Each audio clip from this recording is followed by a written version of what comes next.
20 March বৃহস্পতিবার রাষ্ট্রীয় অতিথি ভবন যমুনায় ইন্টারন্যাশনাল ক্রাইসিস গ্রুপ আইসিজির প্রেসিডেন্ট ও সিইও কমফোর্ট ইডোর সঙ্গে সেদিন আলোচনায় বসেছিলেন অন্তর্বর্তী সরকারের প্রধান উপদেষ্টা ডক্টর মোহাম্মদ ইউনূস। তিনি সেদিন বলেছিলেন, আওয়ামী লীগকে নিষিদ্ধে অন্তর্বর্তী সরকারের কোনো পরিকল্পনা নেই। তবে তিনি এও জানিয়েছিলেন, দলটি যেসব নেতার বিরুদ্ধে হত্যা ও মানবতা বিরোধী অপরাধের অভিযোগ রয়েছে তাদের বাংলাদেশের আদালতে বিচারের আওতায় আনতে হবে। তার এই বক্তব্যের পর সেদিন মধ্যরাতে ফেসবুকে একটি পোস্ট দিয়েছেন জাতীয় নাগরিক পার্টি এনসিপির দক্ষিণাঞ্চলের মুখ্য সংগঠক হাসনাত আব্দুল্লাহ। তিনি তার পোস্টে উল্লেখ করেছেন, 11 মার্চ দুপুর 2:30টায় তিনি সহ 3 জনের কাছে সেনানিবাস থেকে রিফাইন্ড আওয়ামী লীগকে রাজনীতিতে পুনর্বাসনের প্রস্তাব দেওয়া হয়েছে। ওই বৈঠকে 40 বছরের বেশি সময় সেনাবাহিনীতে কর্মরত একজন কর্মকর্তার সঙ্গে তাদের মতবিরোধ ও বচসা হওয়ার কথাও তুলে ধরেন তিনি। তবে তার এই বক্তব্যের সঙ্গে দ্বিমত প্রকাশ করে 23 মার্চ ফেসবুকে আরেকটি স্ট্যাটাস দেন এনসিপির উত্তরাঞ্চলের মুখ্য সংগঠক সার্জিস আলম। রোববার ফেসবুকে দেওয়া পোস্টে সার্জিস বলেন, যেভাবে এই কথাগুলো ফেসবুক স্ট্যাটাসের মাধ্যমে এসেছে, এই প্রক্রিয়াটি আমার সমীচীন মনে হয়নি। এতে করে পরবর্তীতে এনসিপিকে আস্থার সংকটে পড়তে হতে পারে। তবে হাসনাত তার এই পোস্টে যে সেনা কর্মকর্তার কথা ইঙ্গিত করেছিলেন তিনি যে সেনাপ্রধান ওয়াকরুজ্জামানই তা স্পষ্ট করেছেন সার্জিস। অপরদিকে দলের 2 নেতার অবস্থানের সমালোচনা করে এনসিপির সিনিয়র যুগ্ম মুখ্য সমন্বয়ক আব্দুল হান্নান মাসুদ লিখেছেন, হাসনাত ও সার্জিসের কেউ একজন মিথ্যে বলছেন। 23 মার্চ দলীয় সংবাদ সম্মেলনে হাসনাতের বক্তব্যকে শিষ্টাচার বহির্ভূত বলে উল্লেখ করেছেন এনসিপির মুখ্য সংগঠক নাসিরউদ্দিন পাটোয়ারি। হাসনাত আব্দুল্লাহ তার স্ট্যাটাসে লিখেছেন, 11 মার্চ সময় দুপুর 2:30। কিছুদিন আগে আমি আপনাদের বলেছিলাম যে রিফাইন্ড আওয়ামী লীগ নামে নতুন একটি ষড়যন্ত্র নিয়ে আসার পরিকল্পনা চলছে। এই পরিকল্পনা পুরোপুরি ভারতের।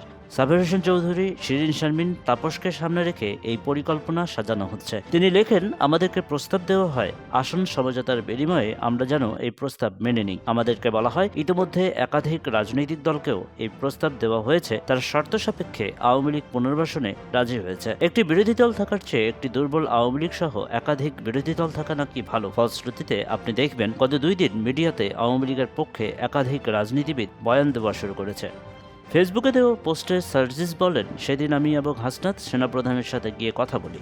আমাদের সাথে আমাদের দলের গুরুত্বপূর্ণ আরেকজন সদস্যেরও যাওয়ার কথা ছিল, কিন্তু যাওয়ার পূর্ব মুহূর্তে ব্যক্তিগত সমস্যার কারণে তিনি যেতে পারেননি। প্রথমে স্পষ্ট করে জানিয়ে রাখি, সেদিন সেনানিবাসে আমাদের ডেকে নেওয়া হয়নি, বরং সেনাপ্রধানের মিলিটারি অ্যাডভাইজারের সাথে যখন প্রয়োজন হতো তখন মেসেজের মাধ্যমে আমাদের কিছু জিজ্ঞাসা ও উত্তর আদান প্রদান হতো। যেদিন সেনাপ্রধান পিলখানা হত্যাকাণ্ড দিবসে অনেকটা কড়া ভাষায় বক্তব্য দিলেন এবং বললেন এনাফ ইজ এনাফ, তখন আমি সেনাপ্রধানের মিলিটারি অ্যাডভাইজারকে জিজ্ঞাসা করি, আপনাদের দৃষ্টিতে অনাকাঙ্ক্ষিত কিছু দেখছেন কিনা? সেনাপ্রধানের বক্তব্য তুলনামূলক স্ট্রেট ফরওয়ার্ড এবং হার্শ মনে হচ্ছে। তিনি আমাকে বললেন, তোমরা কি এ বিষয়ে সরাসরি কথা বলতে চাও?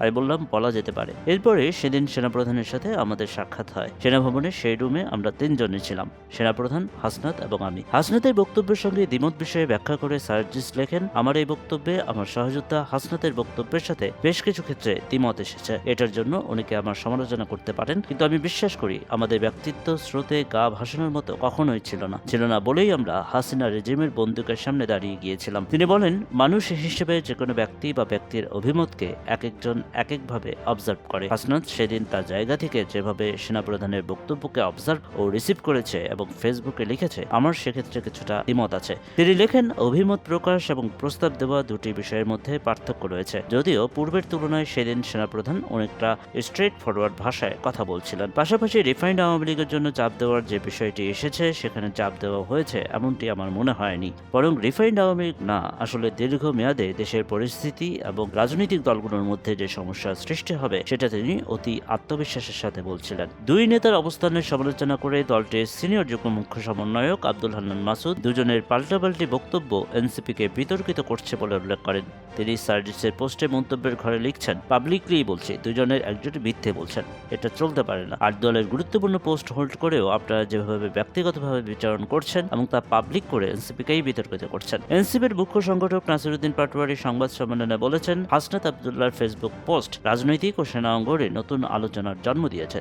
তবে আমরা বলতে চাই, বিভিন্ন জায়গায় বিভিন্ন রাজনৈতিক দলের বৈঠক হয়ে থাকে। যে বিষয়গুলো জনগণের কাছে স্পষ্ট না সেগুলো আমরা পরিষ্কার করার চেষ্টা করি, কিন্তু যখন দল গঠন হয়েছে সেক্ষেত্রে আমি বলেছি, মিটিং নিয়ে জনগণের কাছে যখন বলা হবে তখন অপর পক্ষের সম্মতির একটি বিষয় আছে। সেই জায়গা থেকে আমি বিষয়টি শিষ্টাচার বহির্ভূত বলেছি।